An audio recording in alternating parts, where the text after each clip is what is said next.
nos vamos a nuestra diapositiva, la primera diapositiva de hoy. Solo esto, como siempre, tú vas a recibir todo esto en tu Telegram, en el grupo que tenemos en Telegram. Desde allí los puedes descargar el PDF. Estos son consejos. Hoy día, especialmente las personas nuevas, van a quedar con algunas consultas, algunas dudas, algunos conflictos a lo mejor internos. Yo te recomiendo que cuando estés estudiando la Biblia, estés estudiando el Nuevo Testamento, leas estos consejos porque son para hacer exégesis, son para tener una hermenéutica responsable, rigurosa, de acuerdo a las Escrituras. Así que te dejo esta imagen allí que va a ir en el PDF porque va a ser muy importante para entender por qué los cristianos han creído lo que han creído a través de la historia. ¿Ok? Así que eso va a quedar ahí para tu... También va a entrar en el examen. Algo de eso, esto tiene que ver con hermenéutica y exégesis. Algo de esto también va a entrar en el siguiente examen para medirlo, por supuesto. Así que va a estar en los materiales. Ok. Conceptos importantes que necesitamos comprender. Parusía. Cuando hablamos de parusía, específicamente nos referimos, aunque puede significar también la primera venida de Cristo o también en algunos casos la venida de ciertas personas, pero cuando hablo de parusía me estoy refiriendo a la segunda venida de Cristo, ¿okay? A la venida, manifestación visible, la aparición gloriosa, cuando viene con los santos en las nubes, etc. Resurrección es un tema muy importante en la escatología, la resurrección de los justos, de los injustos. Hay diferencias entre el amilenialismo y el premilenialismo, por cierto. El premilenial ve una resurrección de los justos y una resurrección de los injustos separada. El amilenial ve las dos resurrecciones en una sola. Arrebatamiento, harpazo, que vendría a ser la palabra griega que utilizó el apóstol Pablo para referirse al arrebatamiento, que es cuando el Señor levanta la iglesia y se reúne con ella en las nubes. Y el día del Señor del que habla la Biblia es el día del juicio, es el día de la ira de Dios sobre la tierra. Estos son conceptos importantes que necesitamos ir manejando a medida que estamos en escatología. Este capítulo 20 del versículo 1 al 6 marca, hermanos, el punto de divergencia y de división a lo largo de la historia de la iglesia. Este es el capítulo que habla acerca del milenio. Vi a un ángel que descendía del cielo con la llave del abismo y una gran cadena en su mano. Prendió al dragón, la serpiente antigua que es el diablo y Satanás, y lo ató por 1000 años. Y lo arrojó al abismo, y lo cerró, y lo selló sobre él, para que no engañara más a las naciones, hasta que se cumplieran los 1000 años. Después de esto, debe ser desatado por un poco de tiempo. Te recuerdo que este texto que estamos leyendo es el que ha dividido a la iglesia a lo largo de la historia en dos grandes grupos, o más que dos, pero dos principales, amilenial y premilenial. Versículo 4. También vi tronos y se sentaron sobre ellos y se les concedió autoridad para juzgar. Y vi las almas de los que habían sido decapitados por causa del testimonio de Jesús y de la palabra de Dios. Y a los que no habían adorado a la bestia ni a su imagen, ni habían recibido la marca sobre su frente ni sobre su mano, y volvieron a la vida y reinaron con Cristo por 1000 años. Los demás muertos no volvieron a la vida hasta que se cumplieron los 1000 años. Esta es, atención, esta es la primera resurrección. Bienaventurado y santo el que tiene parte en la primera resurrección. La muerte segunda no tiene poder sobre estos, sino que serán sacerdotes de Dios y de Cristo, y reinarán con él por 1000 años. Este texto que acabamos de leer es donde la iglesia desde el primer siglo comienza a dividirse en dos vertientes, en dos caminos distintos. Por un lado están los que interpretan el capítulo 20 de una manera más literal, y por el otro están los que lo interpretan de una manera más simbólica, alegórica, espiritual. Por lo tanto, el primer grupo, que lo interpreta de una manera más literal, cree que hay un milenio en el futuro y que el diablo en el futuro va a ser atado por 1000 años. Y que en el futuro van a suceder este tipo de cosas que acabamos de leer. Y esa resurrección de los que volvieron a vida, la primera resurrección, se está refiriendo a la resurrección de los justos. Esa es la posición de los que han interpretado desde el primer siglo la Biblia de manera literal. Pero hay otro grupo que se fue fortaleciendo también con los siglos, pero comenzó ya desde los inicios. Un grupo de creyentes que consideró que esto es alegórico, por lo tanto no es algo que va a suceder en el futuro, sino que esos 1000 años de los que está hablando allí es un periodo que ya se está viviendo dentro de la iglesia. No estaba así de desarrollado en el primer siglo esta idea, pero ya está el proceso de cómo se iba forjando, cómo se iba desarrollando hasta llegar al siglo IV, que es donde vamos a llegar hoy día con San Agustín, hasta llegar hasta San Agustín, que él lo sistematizó, lo ordenó, lo elaboró de una manera muy fácil de entender y muy estructurada, y le dio muchísimo sentido. Pero esos dos caminos vienen desde el primer siglo y parten de la interpretación de este texto que acabamos de leer. Por lo tanto, este texto que acabamos de leer es fundamental, es importantísimo, también para el examen, obviamente. Continuamos con nuestra presentación. Les recuerdo, todo esto va a estar en su Telegram. A los que no lo saben, tenemos un grupo y ahí les van a llegar todas estas cosas. Las preguntas y comentarios los respondo al final, después de la clase, ¿okay? Porque si no me pierdo, me desenfoco y ninguno de ustedes quiere eso, sino que queremos terminar en el tiempo correcto. Entonces, en base a este texto que acabamos de leer, la iglesia ha ido forjando una postura escatológica a lo largo de todos los siglos, desde el primer siglo hasta el siglo XXI. Aquí estamos hoy día nosotros. Entonces, primer siglo, segundo siglo, tercero, cuarto, etc. Partimos mencionando la era apostólica, lo que dice el Nuevo Testamento. Ahora, lo que dice el Nuevo Testamento es lo perfecto, lo correcto. Esa es el fundamento, la base, que no tiene error, es la base perfecta.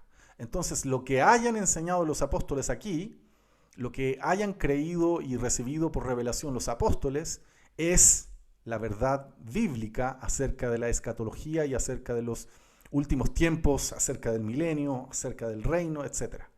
¿Cuál es el problema? Que todos decimos que nosotros sí entendemos lo que aquí se dijo.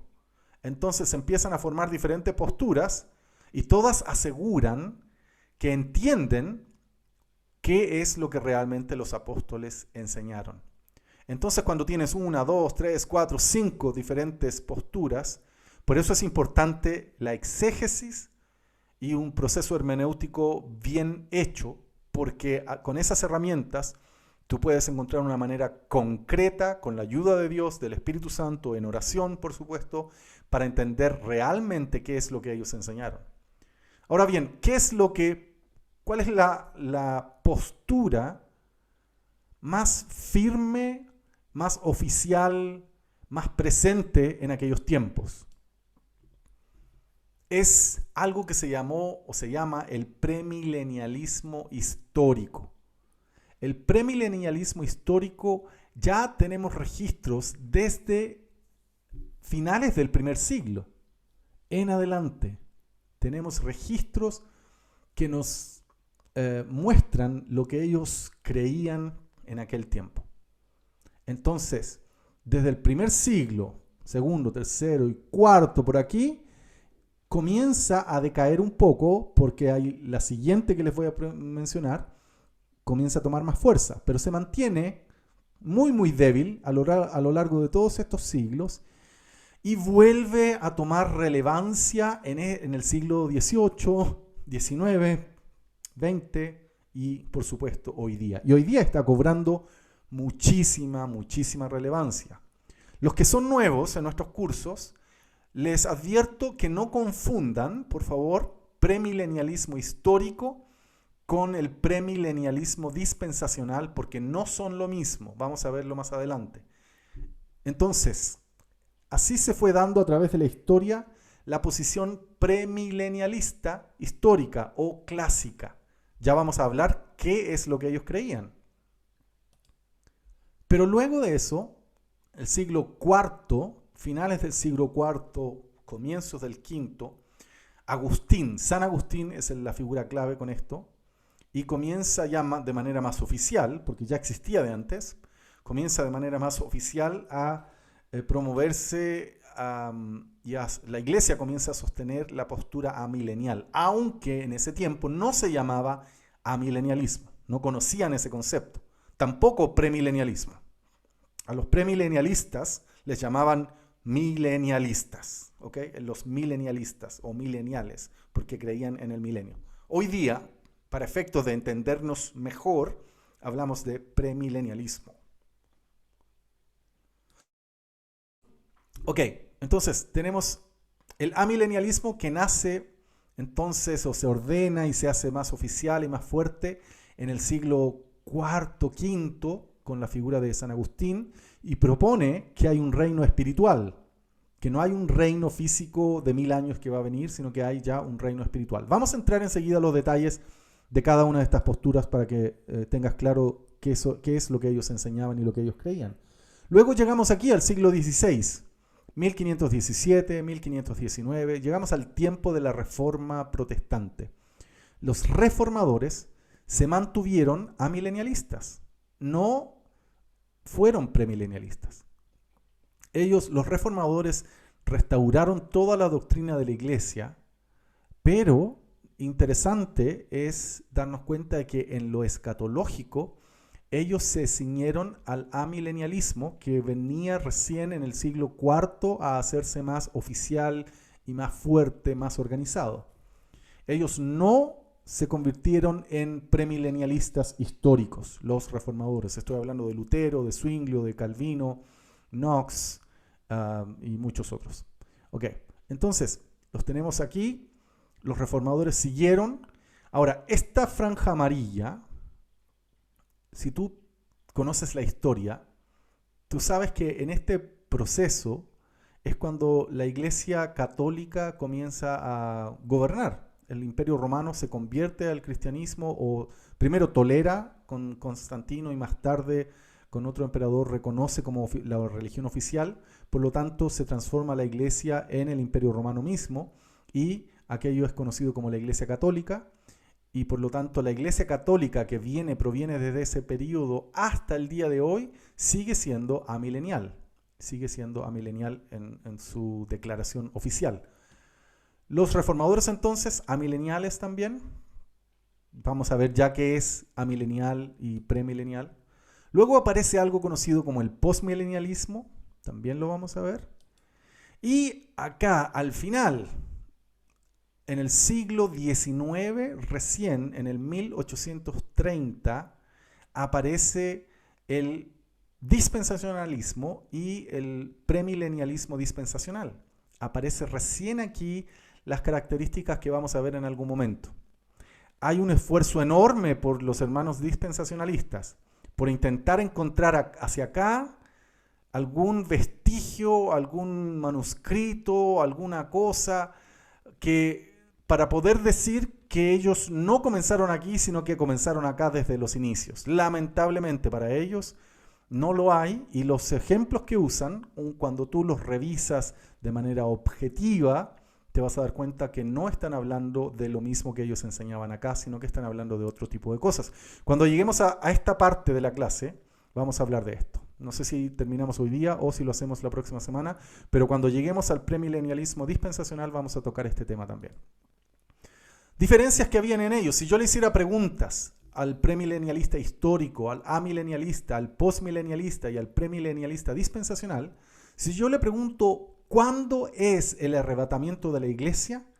El premilenialista clásico histórico me va a decir que el arrebatamiento de la iglesia, de acuerdo a la Biblia, es en la segunda venida de Cristo, visible, gloriosa, con todos sus ángeles en fuego, en poder, en majestad, cuando todo ojo le verá.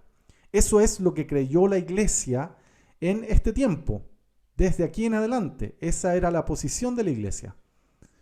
Pero si le preguntas al amilenialista, que es el que comienza aquí y sigue hacia adelante, y están los reformadores también, si le preguntas a ellos, la respuesta es exactamente igual. Si le preguntas al postmilenialista, la respuesta es exactamente igual.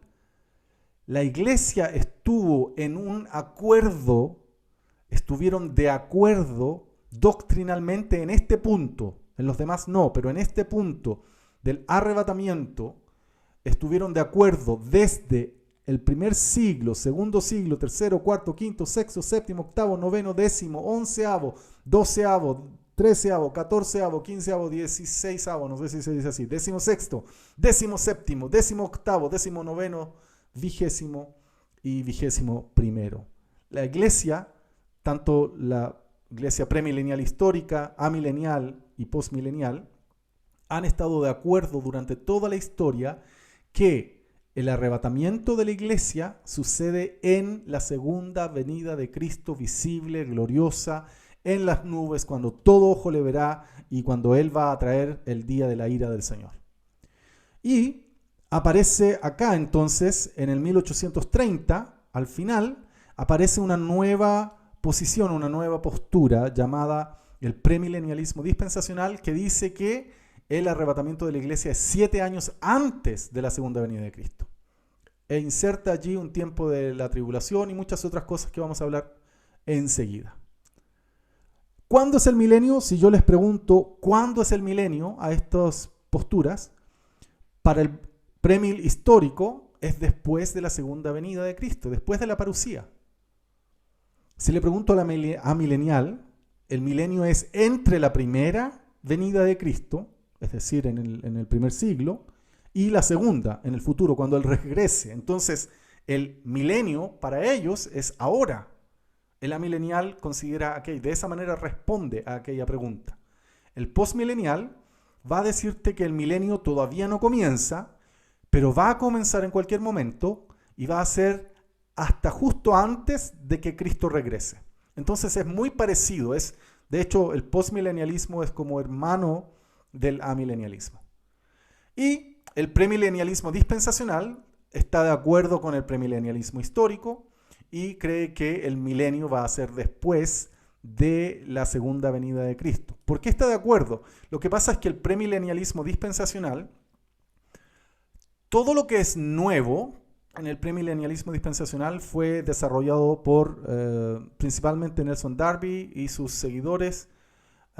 Toda esa parte nueva la desarrollaron ellos, pero lo que no es nuevo, ellos lo tomaron del premilenialismo histórico. Entonces sacaron algunas cosas del premilenialismo, las llevaron acá y acá las juntaron con algunas cosas nuevas y se formó el premilenialismo dispensacional.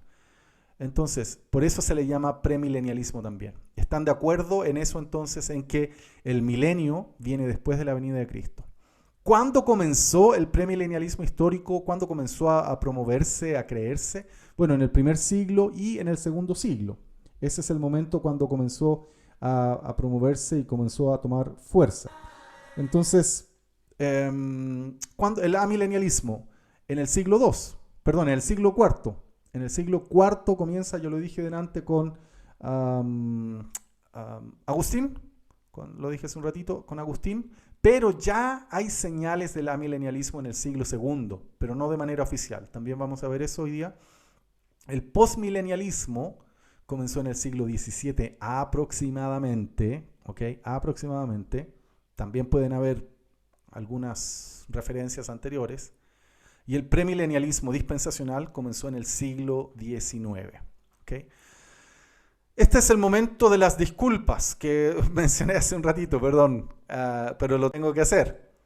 Yo sé que suena fuerte para muchos y que suena difícil de digerir a veces, pero el estudio objetivo, frío, con datos duros, con evidencias claras, concretas, el estudio de la historia de la Iglesia demuestra sin la más mínima duda que en este último punto el premilenialismo dispensacional comenzó recién en el año 1830. Todo eso que se organizó de esa manera, de 7 años de tribulación, la iglesia se va, en ese momento hay 3 años y medio donde hay paz, después vienen 3 años y medio donde hay persecución, donde es la ira de Dios supuestamente, y que en ese momento hay posibilidad de salvación para las personas que no se dejen marcar. Todo eso, toda esa historia de esa manera como te la estoy contando, no está hacia atrás, no existe. Existen otras cosas que algunos tratan de decir, no, que aquí hay algo de eso, aquí hay algo de eso, pero la verdad yo llevo un año revisando todo esto, leyendo horas y horas, no sé, cientos de horas yo creo ya llevamos acumuladas en esto. No existe, en ningún idioma, en ningún lado, no existe. Hay unos estudios que yo he visto, que cuando hablemos del dispensacionalismo lo voy a mencionar, donde sí han encontrado algo por ahí por el año 1500, 1600, ¿ya? Pero es para cuando lleguemos más adelante. Pero es así, es lamentablemente así, y yo no puedo, para que alguien no se enoje, no puedo esconderlo o evitar decirlo. Esa es la realidad. Y si alguien no está de acuerdo, como siempre, podemos conversarlo y lo vemos, lo analizamos a la luz de las evidencias. Ok.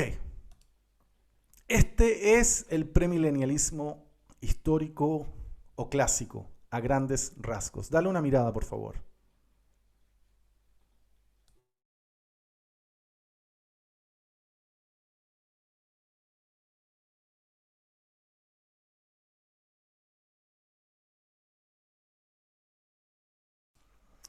Ok, entonces tenemos el Antiguo Testamento, la venida de Cristo, el tiempo de la iglesia, y luego, antes de que termine el tiempo de la iglesia, viene la apostasía, la gran tribulación y el anticristo. Te recuerdo que esto es lo que creyó la iglesia desde el primer siglo hasta el cuarto siglo, que finales del primer siglo, segundo siglo, tercer siglo y cuarto siglo. De manera oficial, esto es los registros que tenemos de manuscritos de aquellos tiempos, de lo que enseñaban los padres de la iglesia o los escritos patrísticos. ¿Okay?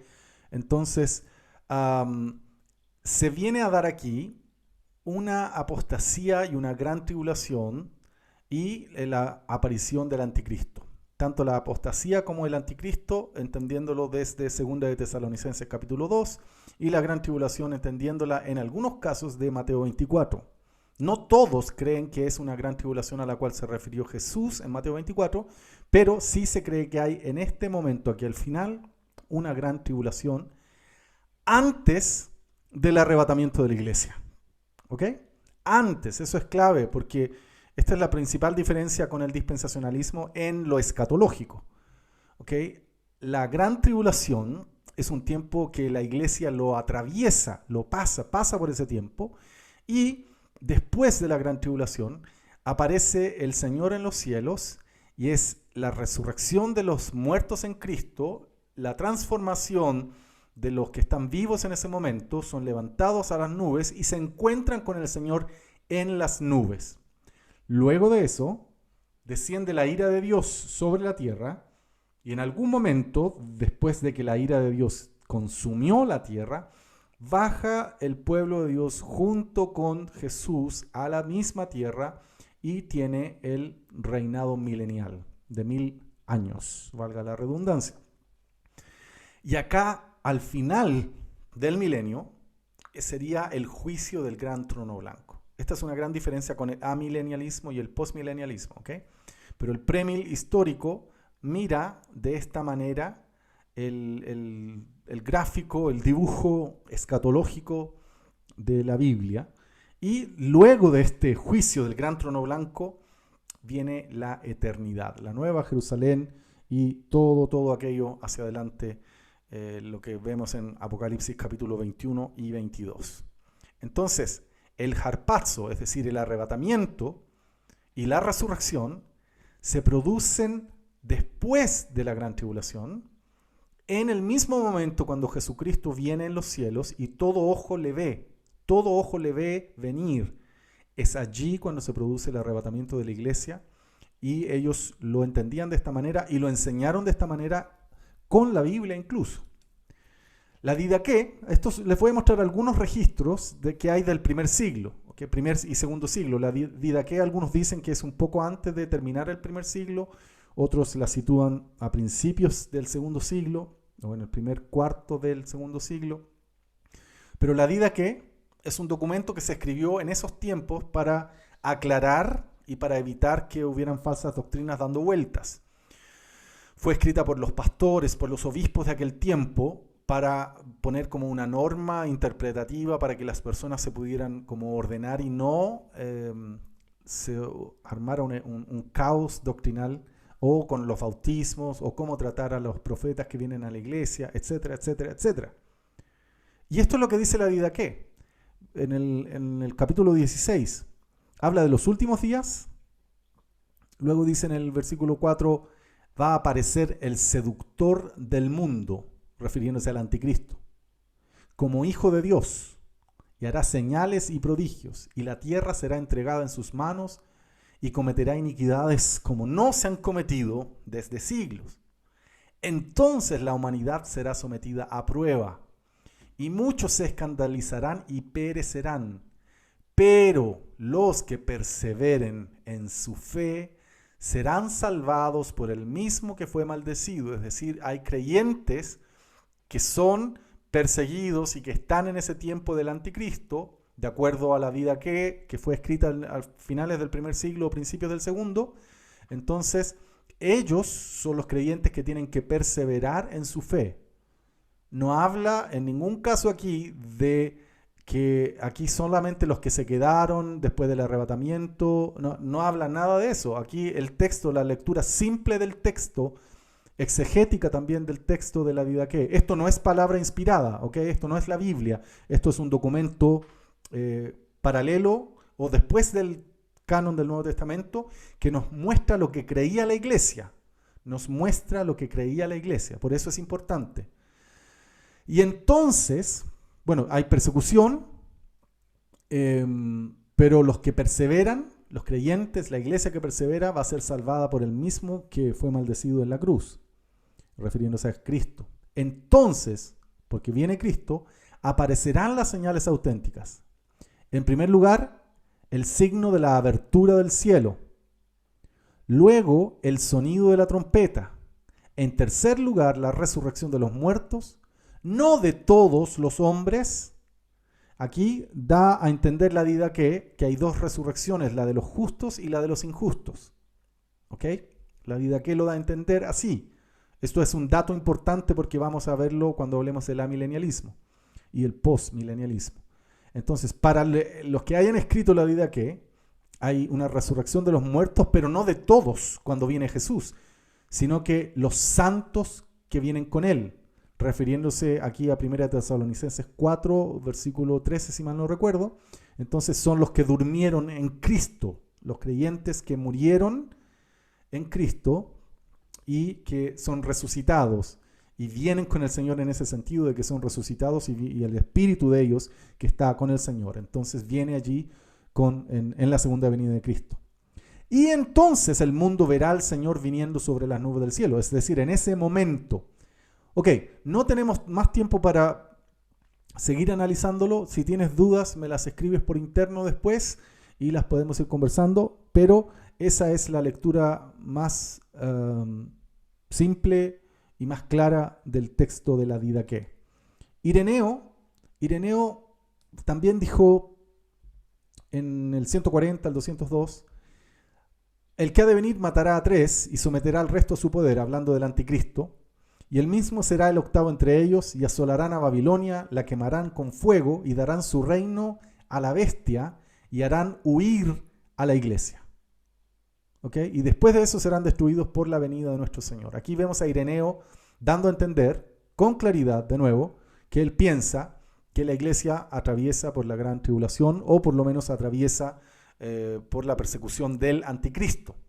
Tertuliano, hablando sobre la resurrección de la carne, así se llama el libro, dice: la bestia anticristo con su falso profeta pueda hacer la guerra a la iglesia de Dios.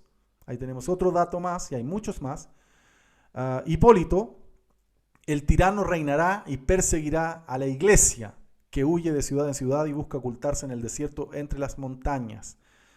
Ahí tenemos otros datos. Yo he leído a algunas personas que intentan torcer estas palabras y dicen: no, aquí lo único que dice es que huye, pero ese huye puede ser el arrebatamiento también, o no sé, le insertan ideas y cosas con el propósito de desacreditar estas palabras. Pero, vuelvo a decir, si uno lo estudia con rigurosidad, lee el texto rigurosamente, el contexto, te vas a dar cuenta que están hablando de eso. A Ireneo también lo acusan de decir que la iglesia va a ser arrebatada antes de la tribulación por un texto que va en este mismo libro. Pero en realidad, ante el análisis, todas esas teorías de verdad que se deshacen de inmediato. Justino Mártir, en el cual vendrá del cielo con gloria. Ok, lo leo de acá. Hay dos advenimientos, dos venidas de Cristo, y esas han sido anunciadas. Una, en la cual Él es presentado como sufriente, sin gloria, deshonrado y crucificado. Es la primera venida de Cristo. Pero la otra, en la cual Él va a venir del cielo con gloria. Cuando el anticristo, el hombre de apostasía, que habla cosas extrañas contra el Altísimo, se atreva a cometer actos ilícitos en la tierra contra nosotros los cristianos. ¿Ok? Vemos a Justino Mártir con la misma posición. Entonces, recuerda que lo que estoy diciéndote es que estos hermanos de aquí, de esta parte de la historia de la iglesia, ¿qué entendían ellos? Entendían lo que te acabo de leer con respecto al arrebatamiento de la iglesia y de la segunda venida de Cristo. Para ellos no había un rapto secreto 7 años antes. No existía. No hay ningún dato o algo escrito o alguna alguna sugerencia de aquello. No existe en aquellos tiempos. Eso es lo que ellos creían y enseñaban. Es más, Ireneo era discípulo de Policarpo, y Policarpo había sido discípulo de Juan, el apóstol Juan, el mismo que escribió Apocalipsis. Entonces imagínate si Ireneo, que está aquí ahí arriba, escribe esto, es como el nieto espiritual del apóstol Juan. ¿Ok? Ahora, estoy dando datos, por favor. Los hermanos, si hay algún hermano reformado milenialista presente, simplemente estoy dando los datos concretos, las evidencias y lo lógico, lo que parece ser lógico con relación a estos hermanos. Los hermanos amilenialistas, obviamente, y debo decirlo para que no piensen que solamente estamos presentando una sola visión, vamos a hablar del amilenialismo enseguida, pero los hermanos amilenialistas conocen todo esto, pero dicen que esto no es autoritativo, y tienen razón, no es autoritativo, y también señalan que... Perdona, a ver, déjame ver. Lo de la amilenialista tiene que ver con el milenio en realidad, no con este tema de la segunda venida de Cristo. Me adelanté ahí en un punto, pero ponle ahí una pausa a lo que acabo de decir porque lo voy a retomar en un par de minutos. Vamos entonces. Otro tema era la gran tribulación. Para ninguno de los escritores de los primeros siglos y más adelante, la gran tribulación no es la ira de Dios, ¿ok? No es la ira de Dios. Por eso cuando ellos escriben, por ejemplo, hay algunos que utilizan a Efraín el Sirio, pseudo Efraín el Sirio, y él dice que la iglesia es rescatada antes pero se refiere a la ira de Dios, se refiere a esto, basado en 2 de Tesalonicenses capítulo 1. Entonces algunos que escriben diciendo que somos rescatados, pero somos rescatados de esto, de la ira de Dios.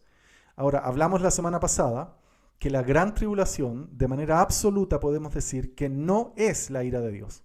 La gran tribulación no es la ira de Dios. Si tú revisas estos textos, queda absolutamente zanjado. La gran tribulación no es la ira de Dios. Eso queda ahí para que lo revisen. Ahí están los textos de que el Señor nos libra de la ira venidera. Dios no nos destinó para ira, el Señor nos va a librar de la ira que viene después de las señales que ocurren en el sol y en la luna. Pero antes de esas señales, dijo Jesús, hay una gran tribulación. Por lo tanto, la gran tribulación no es la ira de Dios. Aquí hay otros textos del por qué ellos creían todo lo que te estoy diciendo, los primeros padres de los primeros siglos, por qué creían todo esto. Lucas 17, 26 al 30, por ejemplo, habla este ejemplo que da el Señor acerca de Noé o acerca de Lot. En ambos casos, cuando cae el juicio destruye a todos los que quedaron, los destruye. Entonces no hay espacio aquí para una segunda oportunidad. Por lo tanto, por eso nunca nadie en los primeros siglos o en los primeros 18 siglos, nunca nadie sugirió que después de la venida, después del arrebatamiento de la iglesia, podía existir alguna segunda oportunidad. Por eso no lo encontramos escrito. Todos estos textos te los voy a dejar para que los revises después. Son textos en los cuales los padres de la iglesia, sin duda, se inspiraban para creer lo que creían con respecto a la segunda venida de Cristo y el arrebatamiento. Todos estos textos dan a entender que el arrebatamiento de la iglesia es en la segunda venida de Cristo. Todos estos textos dan a entender aquello, es en la venida del Señor. ¿Ok? Entonces todo esto tú lo vas a tener en tu PDF para que los revises. Si tú no estás de acuerdo con algo, crees que hay algo aquí que no dice lo que decimos que dice, nos escribes y lo conversamos y lo revisamos juntos. ¿Okay? Estos textos entonces nos hablan de aquello. Lo mismo, 2 de Pedro, capítulo 3, versículos del 9 al 12.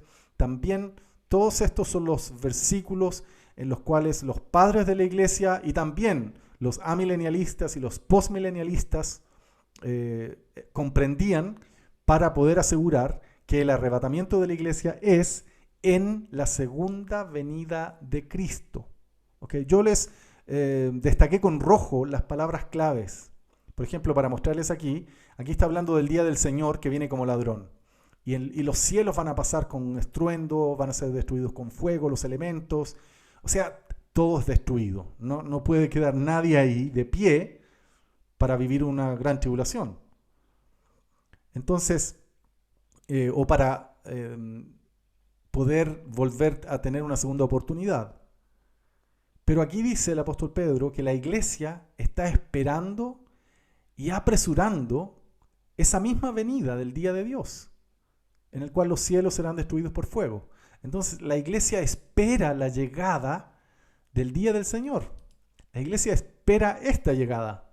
Aquí es arrebatada la iglesia. Aquí es arrebatada la iglesia de acuerdo a lo que entendían todos los padres de la iglesia, todos los amilenialistas y todos los postmilenialistas. Por 1700 años es lo que se creyó. Bueno, terminamos con el premilenialismo histórico entonces, o por lo menos, no, terminamos solamente con el tema del arrebatamiento de la iglesia. Pero los premilenialistas entonces entendían que había un milenio después de la venida de Cristo. Aquí hay un gráfico para terminar el tema anterior. El bloque azul marca todo el periodo de la historia de la iglesia en el cual la iglesia ha creído que el arrebatamiento ocurre en la segunda venida de Cristo gloriosa, visible en las nubes.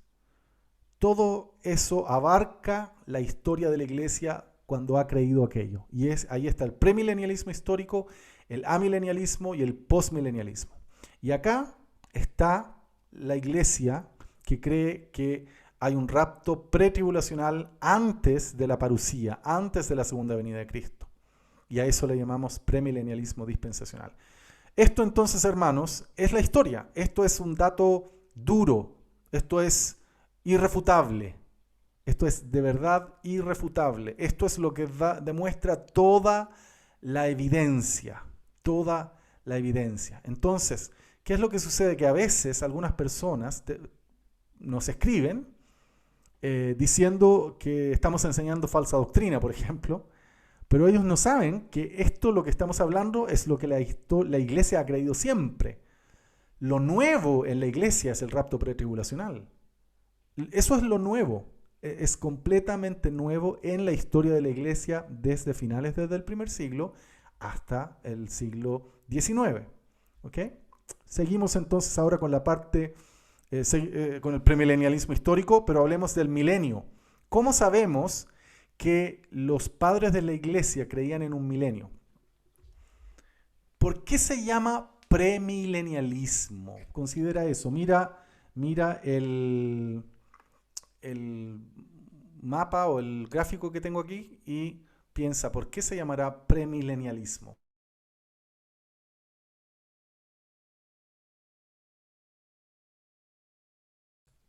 Les recuerdo a los que están haciendo preguntas que al final de la clase respondemos las preguntas. Lo que yo estoy haciendo ahora, estoy describiendo lo que la iglesia ha creído. ¿Ok? Estoy igual respondiendo la pregunta, pero la iglesia ha creído esto desde el segundo siglo en adelante.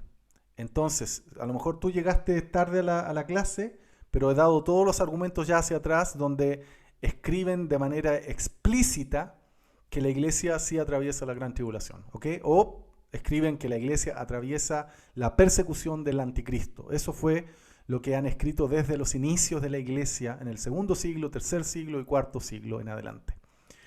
Ok, pero respuestas más detalladas al final, ¿ya?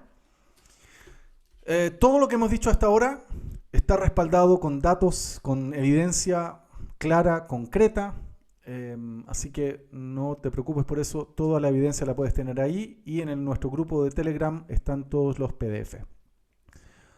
Ok, este es el premilenialismo histórico y se llama premilenial porque la venida de Cristo la entiende como viniendo antes del milenio. Es premilenio.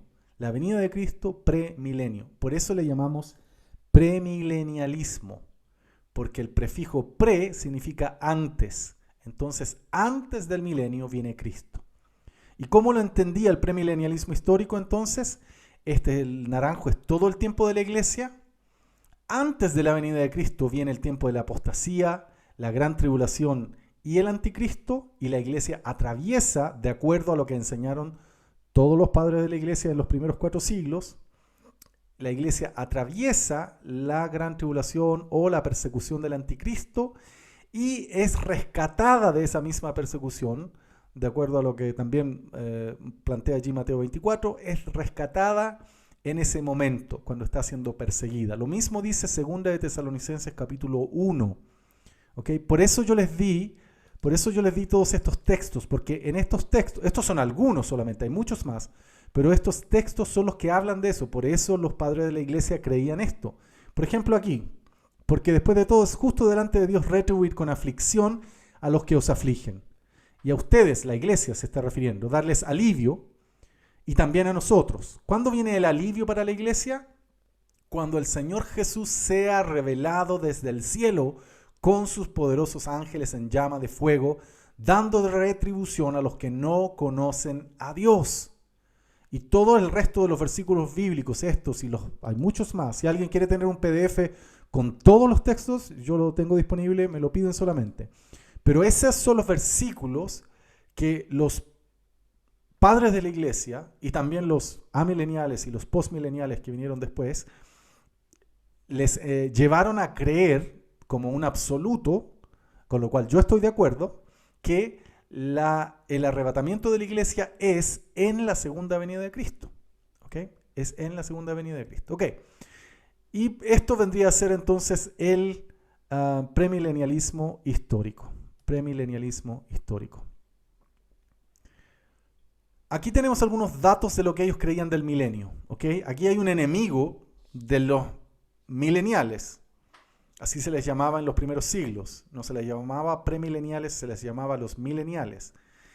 Y Eusebio, en el IV siglo, escribe una crítica contra Papías o Papias. Y como no tenemos los escritos directos de Papías, por eso con esta escritura de Eusebio, que es un crítico del milenialismo, o del premilenialismo como lo llamaríamos nosotros, que es un crítico de eso, entonces él escribe burlándose prácticamente de lo que dijo Papías, pero al mismo tiempo nos da un dato muy concreto de que en el primer siglo, porque Papías nació en el año 70 aproximadamente después de Cristo, en más o menos en los tiempos de la destrucción del templo, y es él el que escribe, y él podría haber estado cercano incluso al apóstol Juan, y dice Eusebio que Papías habría escrito sobre un cierto milenio después de la resurrección y que habría un reinado corporal de Cristo en esta misma tierra. Entonces, aunque es una crítica, es, gracias a Dios también al mismo tiempo, un documento que nos muestra, aunque está escrito en el IV siglo, pero Eusebio tenía las fuentes que nosotros no tenemos hoy día para poder escribir esto, y por eso podemos saber que Papías ya en el primer siglo hablaba de un reinado milenial en la tierra. Lo mismo confirma Ireneo acerca de Papías, lo mismo, exactamente lo mismo. Había una epístola de Bernabé. Todos estos son libros o cartas que no son inspiradas por Dios, no están en el canon bíblico, pero sí nos muestran lo que creía la iglesia. Entonces también con la epístola de Bernabé vemos que él está hablando acerca de un milenio y da a entender que cuando el Señor venga va a establecer un milenio sobre la tierra. Ireneo también. Ireneo dice: estas promesas dadas por Cristo se llevarán a cabo en los tiempos del reino, es decir, en el séptimo día que ha sido santificado, en el que Dios descansó de todas las obras que creó, que es el verdadero sábado de los justos, que no se dedicarán a ninguna ocupación terrenal, pero tendrá una mesa a la mano preparada por Dios, proporcionándoles todo tipo de platos.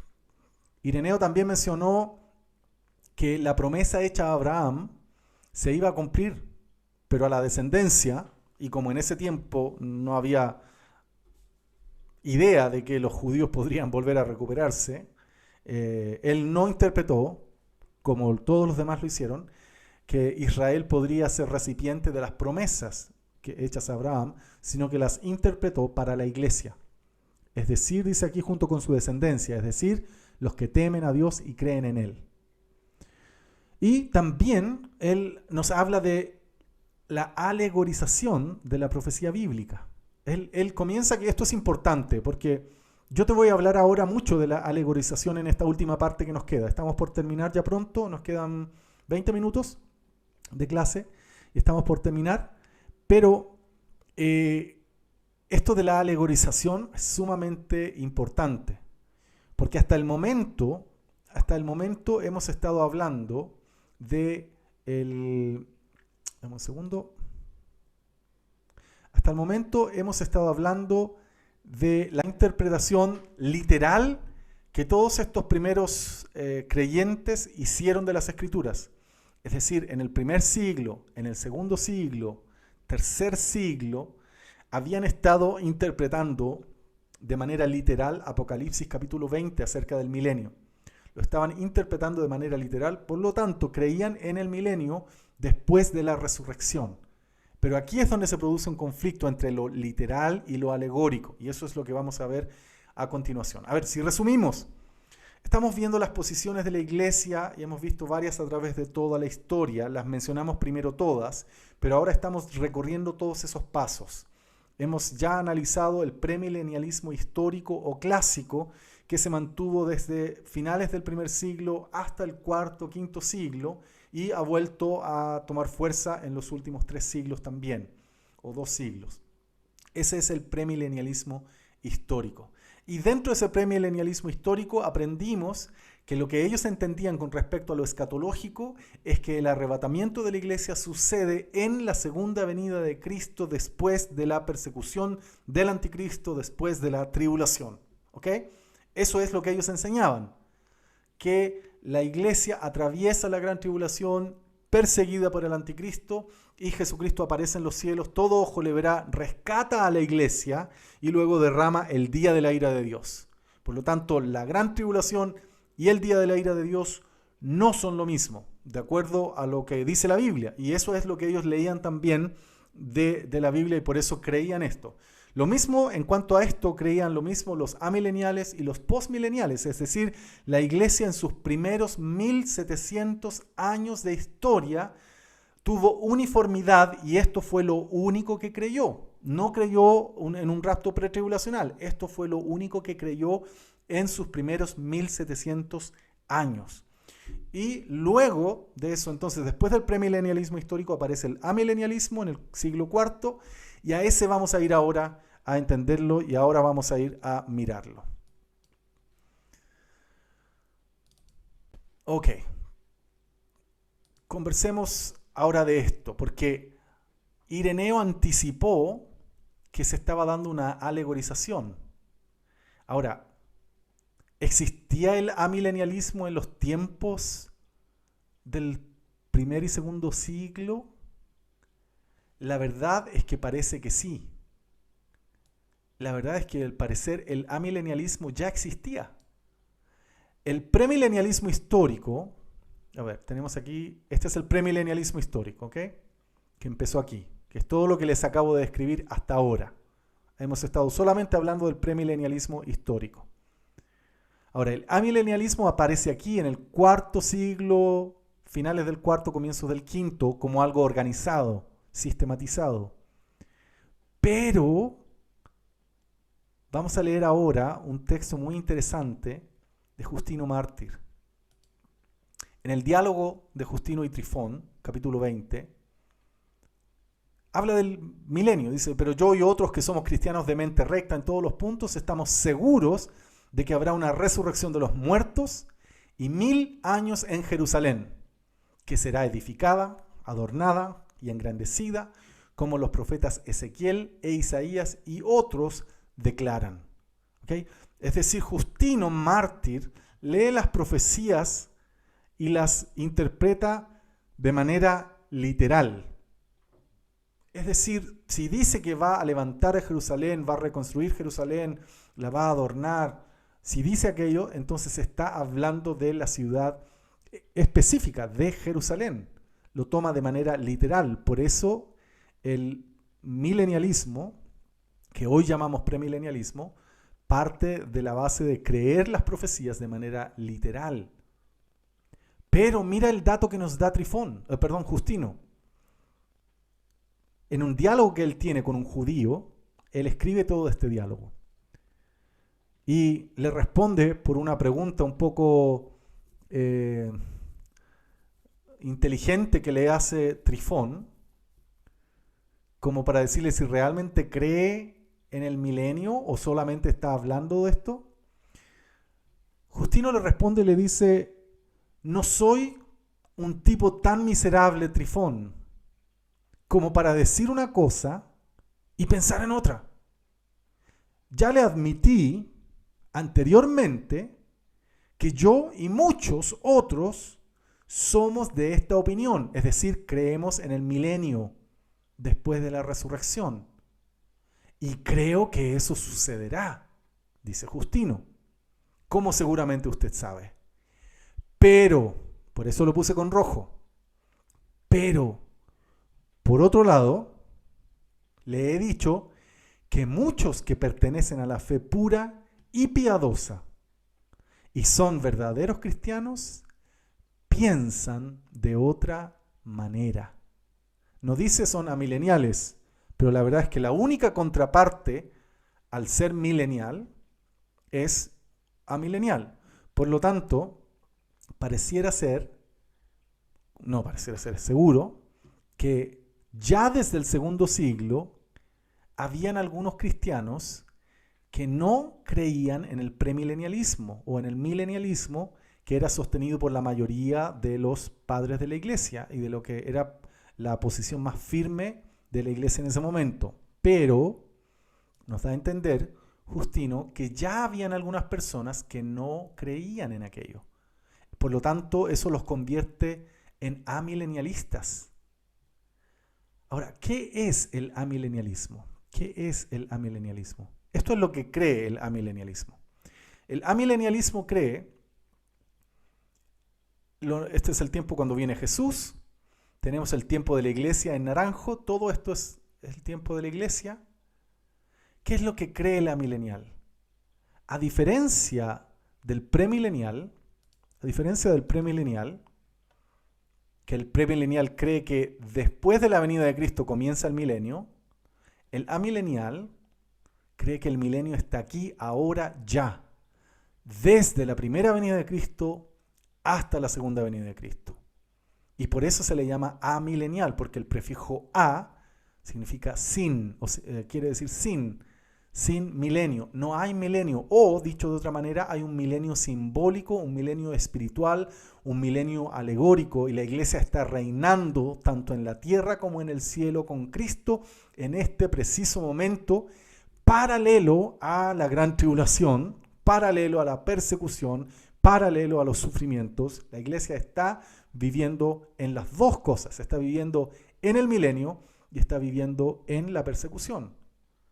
Ahora, como el diablo es atado por 1000 años, para el amilenialista, justo antes de la segunda venida de Cristo, el diablo es desatado y no cree en una gran tribulación, como la conocemos todos, sino que sí cree que hay una persecución y una tribulación dirigida por el anticristo, hasta que Cristo aparece y levanta a la iglesia aquí. Pero no cree en una gran tribulación como la que el premilenialismo histórico postulaba hace un rato atrás. Y luego de eso, aquí es la resurrección de todos. Aquí resucitan todos, los justos y los injustos. Y es el juicio del gran trono blanco. Y es Mateo 25 con el juicio de las naciones. Y comienza de inmediato la eternidad, la nueva Jerusalén. Comienza de inmediato la nueva Jerusalén desde este momento en adelante. La eternidad. Por lo tanto, no hay un milenio después de la venida de Cristo. ¿Ok? Ahora, hablemos un poco de este asunto. Dame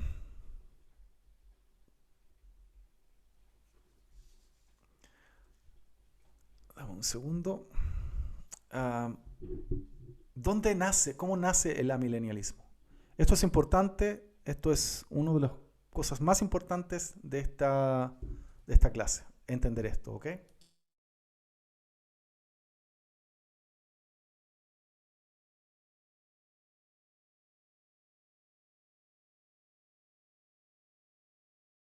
Les recuerdo que las preguntas las respondo al final, porque si no se empieza a desvirtuar la clase, y también le pido a los alumnos que están estudiando que por favor se concentren en la clase y no en las preguntas del Face por el momento.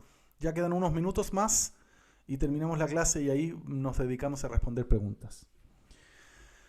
A ver, quiero explicar algo para entender cómo nace el amilenialismo. Los judíos, la hermenéutica judía y de los primeros cristianos judíos también, al parecer, o por lo menos de los padres de la iglesia, tenían una hermenéutica literal. Es decir, todas las promesas hechas a Israel en el Antiguo Testamento hacia el futuro y hacia ese reino mesiánico, todas esas promesas eran interpretadas de manera literal para suceder aquí en la tierra. A suceder aquí en la tierra. Desde Jerusalén, Jesucristo gobernando, o el Mesías, porque los judíos no creían en Jesús, pero el Mesías gobernando en Jerusalén, trayendo paz a todas las naciones, una época de paz, de gloria, etc.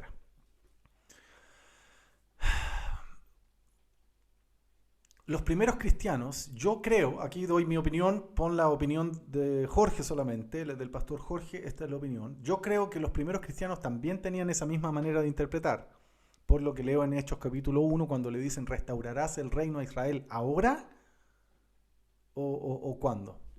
Entonces, creo que tenían esa misma mentalidad judía de interpretar las profecías como algo de cumplimiento literal.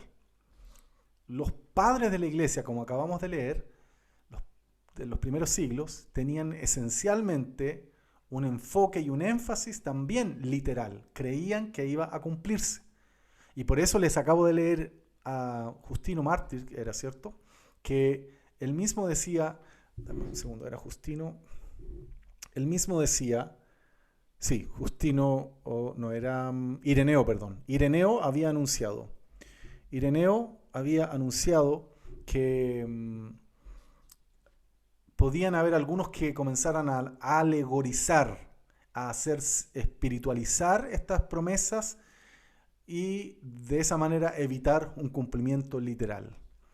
Ahora, en los primeros siglos se juntó el pensamiento griego, el pensamiento platónico, estaba presente el gnosticismo, que espiritualizaba todo y rechazaba esta tierra como algo bueno, rechazaba todo lo físico como algo santo. Todo lo físico era sucio y todo lo espiritual, todo lo místico era perfecto y era lo santo.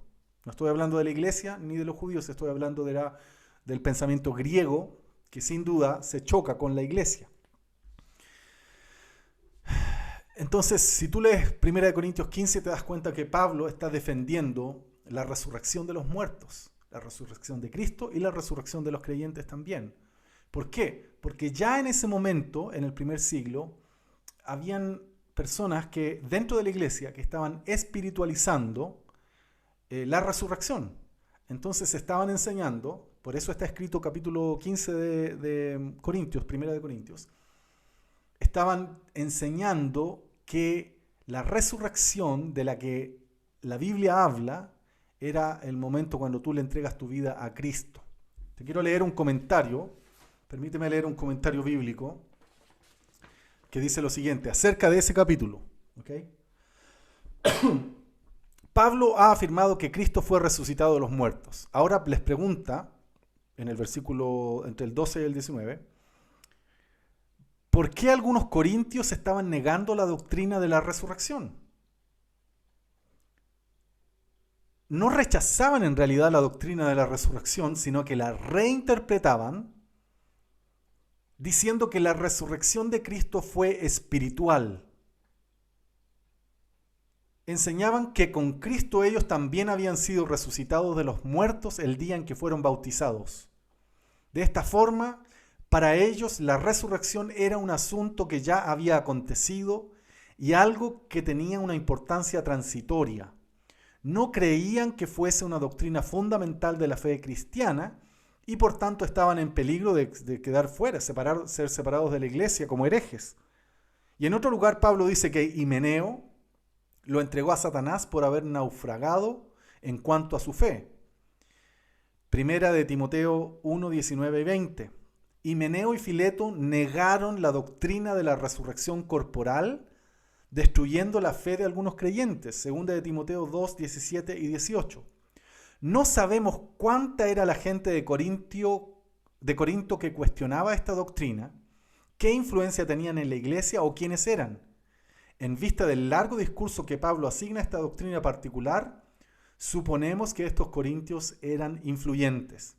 La filosofía griega había influido de tal forma en estos miembros de la iglesia que argumentaban que el alma, que es inmortal, vuelve a Dios a quien la dio, Eclesiastés 12:7, pero que el cuerpo es mortal y que desciende a la tumba.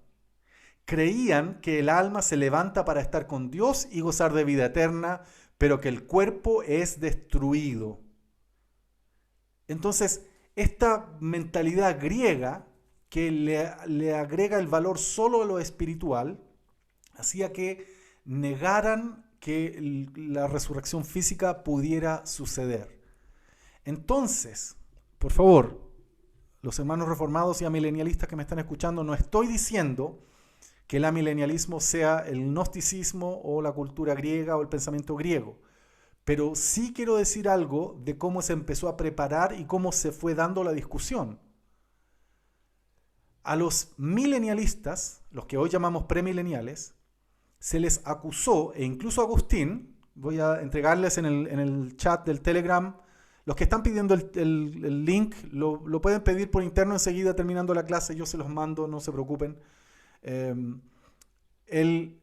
Incluso Agustín, tengo aquí impreso el capítulo 7 del libro 20 del libro La ciudad de Dios, y aquí puedes ver las palabras de Agustín también, de cómo había una crítica, no solo de él, sino que también de Orígenes, por ejemplo, y de otros personajes famosos e influyentes amileniales del momento, que lo que acusaban a los mileniales, a los que creían en un milenio, los acusaban de ser apegados a lo terrenal, los acusaban de ser apegados a la comida, estar preocupados de tener comida, porque hablaban de que en el milenio, en el reinado milenial del Mesías, iban a comer. Entonces, te leo las palabras de Agustín.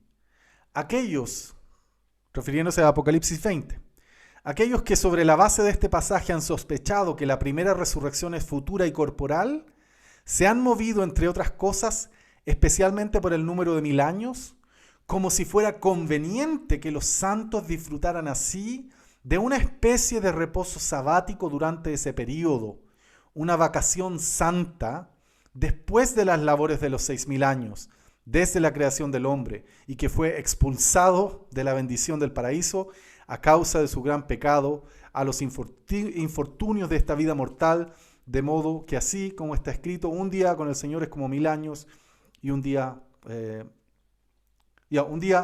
para el Señor es como 1000 años, 1000 años como un día.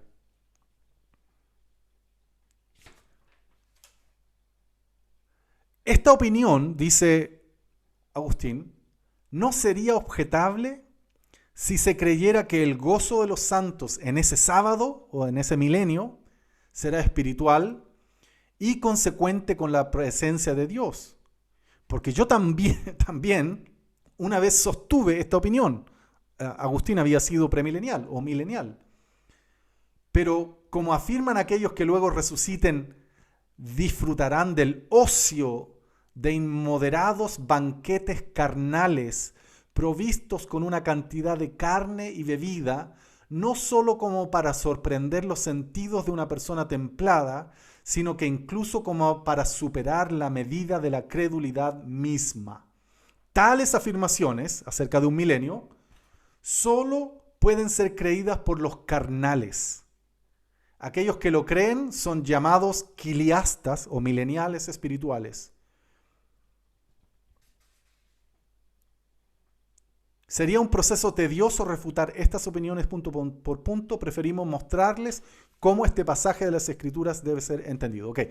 Esto también va a ir por Telegram para que lo tengan en PDF. Es un extracto del libro La ciudad de Dios de Agustín. Pero ¿qué es lo que intento decir? 3 siglos antes de Agustín ya estaba esta lucha de lo espiritual, que es más importante que lo natural. Por lo tanto, los primeros que empezaron a enredarse con esto de la resurrección fueron aquellas personas que miraban que la idea de que tu cuerpo fuera a resucitar, lo miraban como algo malo porque el cuerpo es material, es de este mundo perverso y tiene que quedar enterrado ahí abajo, y es tu alma la que tiene que vivir en el futuro. Esto no tiene que ver con el amilenialismo, esto tiene que ver con 1 Corintios 15, la resurrección de los muertos. Y por eso Pablo tuvo que escribir ese capítulo para corregir esa enseñanza. Y ellos se dejaban de llevar por otros versículos, como por ejemplo, si habéis resucitado con Cristo, buscad las cosas de arriba. Entonces hay muchos versículos en la Biblia que dicen que tú resucitaste, porque en el bautismo tú mueres con Cristo y resucitas. Entonces comenzó a correr esta falsa enseñanza que engañó a algunos creyentes en el primer siglo y segundo siglo, de que la resurrección ya se había efectuado al momento que las personas se habían bautizado. ¿De dónde venía esa influencia? Venía de los griegos, del gnosticismo también, con GN, ¿cierto? Gnosticismo. venía de ellos y venía de toda esta idea más platónica que era la cultura de ese momento. Era la cultura fuerte que había en ese momento. Entonces, en eso nacen algunos personajes que comienzan a desarrollar una nueva manera de interpretar las Escrituras que no necesariamente es incoherente. El amilenialismo tiene muchísima coherencia bíblica. Y yo no quiero decir hoy día que el amilenialismo está perdido y está mal y todo, pero estoy llevándote a analizar el contexto de los primeros siglos. Miremos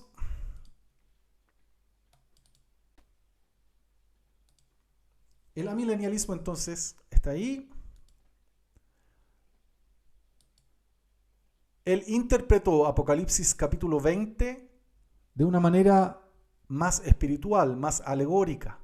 ¿Y dónde lo escribió todo? En este libro, La ciudad de Dios. La ciudad de Dios. En este libro él escribe todo esto y comienza a leer Apocalipsis capítulo 20, pero de una manera simbólica y espiritual. A ver, necesito asegurarme de que esto quede claro porque no quiero que alguien lo malinterprete. El alegorismo lo toma Agustín, pero no él solamente, sino que antes de él Orígenes y algunos otros influyentes creyentes del tercer siglo, cuarto siglo, lo toma él para organizar y enseñar lo que hoy conocemos como amilenialismo. Pero ya la iglesia venía sufriendo esta nueva manera de interpretar las Escrituras, porque había estado esta lucha con este sistema griego que estaba basado en la espiritualización de las cosas y que poco a poco hizo que se produjera este problema con la resurrección en 1 Corintios capítulo 15. Lo sorprendente es que Agustín, cuando habla de la primera resurrección de Apocalipsis capítulo 20, Agustín dice que esa primera resurrección de la que está hablando Apocalipsis capítulo 20 es el momento cuando te convertiste a Cristo Jesús. Entonces, yo no estoy inventando, ¿ok? Si alguien quiere, yo le hago llegar también.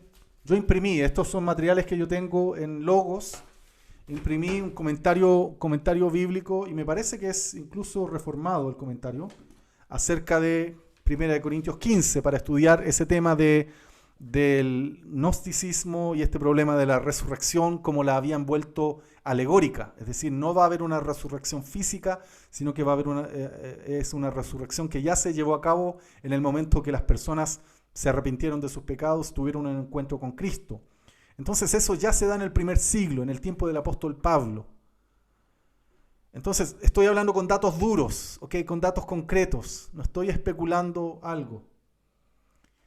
Y ahora tengo aquí el escrito, o capítulo 20 solamente, capítulo 7 del libro 20, capítulo 7 y tengo otros más parece, 7... del 7 al 10, o 7, 9 y 10, algo por el estilo, de Agustín. Y Agustín enseña que la resurrección, la primera resurrección de la que habla Apocalipsis capítulo 20, se refiere al momento cuando las personas tienen un encuentro con Cristo. Escucha estas palabras de Agustín. Hay quienes suponen que la resurrección, de la que está hablando de Apocalipsis 20, ¿ok? Del milenio, cuando habla de la primera resurrección. Hay quienes suponen que la resurrección se puede referir solamente al cuerpo y por lo tanto sostienen que esta primera resurrección del Apocalipsis es una resurrección corporal. Porque según ellos dicen, levantar o resucitar solo se puede decir de las cosas que han caído. Y ahí comienza a hablar, a desarrollar esto, pero él comienza a citar algunos pasajes bíblicos. Y dice, ¿qué le dicen al apóstol entonces cuando habla de una resurrección de almas? Porque ciertamente estaba hablando del hombre interior y no del exterior, cuando le habla a aquellos que habían resucitado, diciéndoles así: Si habéis pues resucitado con Cristo, buscad las cosas de arriba. O, por ejemplo, donde dice, a fin de que como Cristo resucitó de entre los muertos por la gloria del Padre, así también nosotros andemos en novedad de vida. Así también dice, despierta tú que duermes y levántate de entre los muertos y te alumbrará Cristo. Entonces, él toma Apocalipsis 20, donde nos habla de la primera resurrección, y él dice que esa primera resurrección se refiere a la resurrección que está mencionada en estos pasajes bíblicos, es decir, al momento cuando una persona se arrepiente y se convierte a Cristo. Y entonces habéis resucitado con Cristo, porque eso dice Colosenses, si pues habéis resucitado con Cristo, buscad las cosas de arriba. Entonces, no está diciendo, por favor, no está diciendo como lo que sucedía en el capítulo 15 de Primera de Corintios. Agustín no está diciendo que no hay resurrección de los cuerpos. No está diciendo que no hay resurrección de los cuerpos. Él creía en la resurrección de los cuerpos. Es decir, que va en la segunda venida de Cristo, el arrebatamiento de la iglesia y la resurrección de los creyentes, física. Él sí creía aquello. Pero está haciendo una alegoría, una interpretación alegórica del capítulo 20 para decir que la primera resurrección de la cual habla Apocalipsis capítulo 20 sería entonces también una resurrección espiritual, no ni siquiera simbólica, sino espiritual. Entonces aquí donde dice, también vi tronos y se sentaron sobre ellos y se les concedió autoridad para juzgar. Y vi las almas de los que habían sido decapitados por causa del testimonio de Jesús y de la palabra de Dios, y a los que no habían adorado a la bestia ni a su imagen, ni habían recibido la marca sobre su frente ni sobre su mano. Atención. Y volvieron a la vida y reinaron con Cristo por 1000 años. Volvieron a la vida y reinaron con Cristo por 1000 años. Él dice, él creía, y allí esto es lo que cree el amilenialismo, que los que volvieron a la vida y reinaron con Cristo 1000 años, eres tú y soy yo, somos todos los que hemos vuelto a la vida porque fuimos resucitados en Cristo. De la muerte pasamos a la vida. Entonces ahora estamos reinando esos 1000 años con Cristo. Espero que me alcances a entender. Esto es un tema que podríamos hacer un curso solo de esto, pero estoy explicándote de dónde viene esta creencia. Ahora, no es fácil entenderla, ¿ok? No es fácil entenderla, por favor no te frustres si no me alcanzas a entender. Lo vuelves a escuchar después y lo lees después en el PDF. 5. Los demás muertos no volvieron a la vida hasta que se cumplieron los 1000 años. Esta es la primera resurrección. Esta es la primera resurrección, es decir, estos, los que volvieron a la vida y reinaron con Cristo por 1000 años. Yo veo aquí una incongruencia en todo caso, porque dice que los que no habían adorado a la bestia ni a su imagen, ni habían recibido la marca sobre su frente ni sobre su mano, son ellos los que volvieron a la vida. Entonces yo veo ahí que es difícil, que hay un problema en la interpretación que hace Agustín. Esta es una opinión personal mía. Pero entonces él escribe este libro y allí él habla de esto. Y él toma mucho este versículo, hermanos. Este versículo de Juan, capítulo 5, versículo 25 al 29. En verdad os digo que viene la hora y ahora es cuando los muertos oirán la voz del Hijo de Dios y los que oigan vivirán, porque así como el Padre tiene vida en sí mismo, así también le dio al Hijo tener vida en sí mismo y le dio autoridad para ejecutar juicio porque es el Hijo del Hombre. No os admiréis de esto, porque viene la hora en que todos los que están en los sepulcros oirán su voz. Y saldrán los que hicieron lo bueno a resurrección de vida y los que practicaron lo malo a resurrección de juicio. Entonces, lo que dice aquí arriba, los muertos oirán la voz del Hijo de Dios y los que oigan vivirán. Entonces está hablando, según Agustín, de la misma primera resurrección que estaba hablando en el libro de Apocalipsis capítulo 20. Libro de Apocalipsis capítulo 20, entonces. A ver si miramos a ver si tengo por aquí postmilenialismo, amilenialismo. Déjame terminar entonces con esta imagen. El amilenialista Entonces el amilenialismo, que se organiza de esta manera en el siglo IV con Agustín, fines del tercero, comienzos del cuarto, dice que este es el tiempo de la iglesia y este es el milenio, porque lo vuelve alegórico. Las promesas mileniales y todo lo que Dios le promete a Israel en el Antiguo Testamento acerca de este reinado mesiánico, lo vuelve algo espiritual y lo aplica a la iglesia hoy en día. Lo aplica a la iglesia de hoy, hasta la segunda venida de Cristo. Entonces, para el amilenial, ¿estamos listos, hermanos? Aquí termino con la conclusión. Para el amilenial, y vamos a empezar con las preguntas, para el amilenialismo, cuando Agustín lo ordena de esta manera en este libro, vuelvo a decir, no es exclusivo de Agustín, ya viene Orígenes y antes del otro también, ya había este pensamiento, ya estaba presente esta idea amilenial, no se llamaba así, pero ya estaba presente desde el segundo siglo, paralelo al premilenialismo histórico.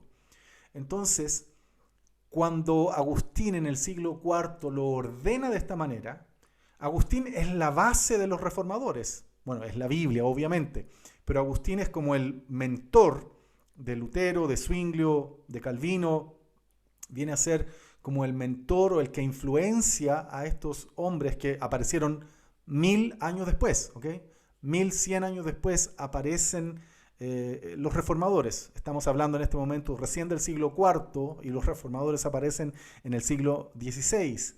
Entonces, el Agustín, que se transforma en el mentor de todo lo que es la reforma, también de toda la doctrina de la gracia y todo aquello teológico, él ordena el amilenialismo de esta manera y a pesar de que había sido premilenial clásico, premilenial histórico, llegó a la conclusión por la Biblia y por este pensamiento alegórico, esta hermenéutica que se estaba desarrollando en los últimos siglos, que el milenio en realidad era algo simbólico que la iglesia ya está disfrutando ahora, entre la primera y la segunda venida de Cristo.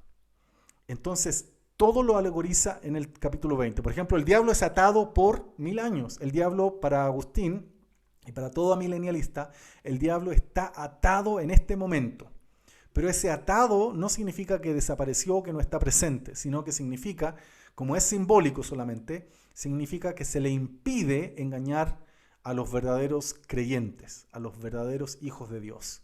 No los logra engañar. Y sí va a ser soltado al final del tiempo para que salga a engañar, lo que no quiere decir, dice Agustín, que vaya a lograr engañar a los santos, a los verdaderos, a los genuinos hijos e hijas de Dios, pero sí sale a engañar a las naciones. Entonces, para Agustín y para el amilenialismo, el diablo en este momento está atado y no significa que no está presente. Sí está presente, pero está limitado en su poder. No puede engañar a los verdaderos creyentes. Sí los puede perseguir, sí anda como león rugiente, buscando a quien devorar y todas aquellas cosas, pero no los puede a los verdaderos creyentes, no tiene permiso para dañarlos. Ahora, no se enojen conmigo, estoy simplemente transmitiendo lo que cree Agustín y lo que cree el amilenialismo. Diana dice que va a leer mucho más de Agustín para entenderlo mejor, por supuesto. No podría en esta pura clase hablarte de Agustín y dejarlo claro. En cuanto a objetivos de la clase, no es la idea que tú entiendas todo esto que te acabo de decir acerca de Agustín, ¿ok? Para el examen, yo no necesito que tú entiendas todo este proceso que acabo de describir. Este proceso es un bonus track, es un plus para entenderlo.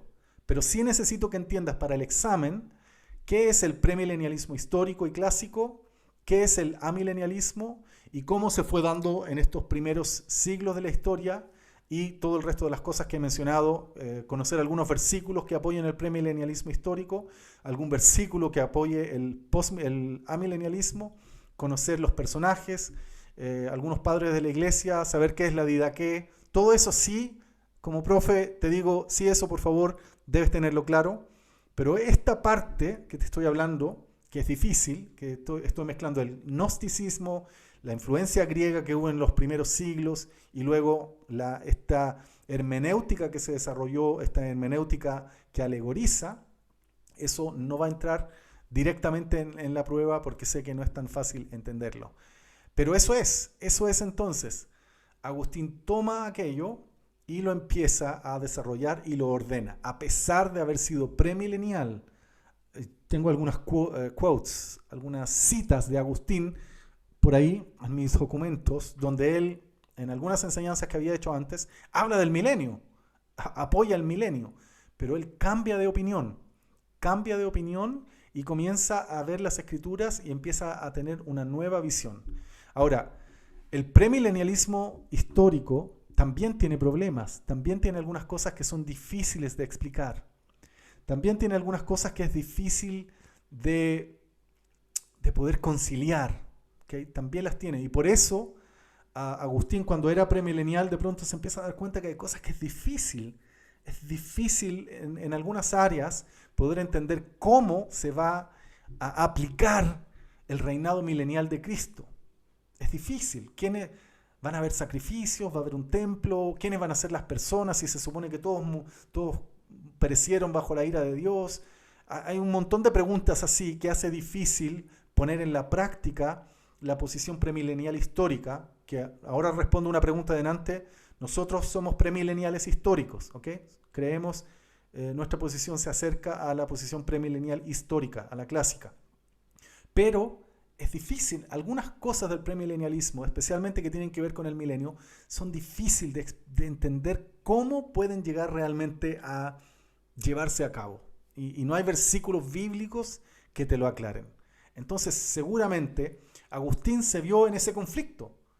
Y de pronto aparece esta interpretación alegórica que viene a solucionar muchos problemas.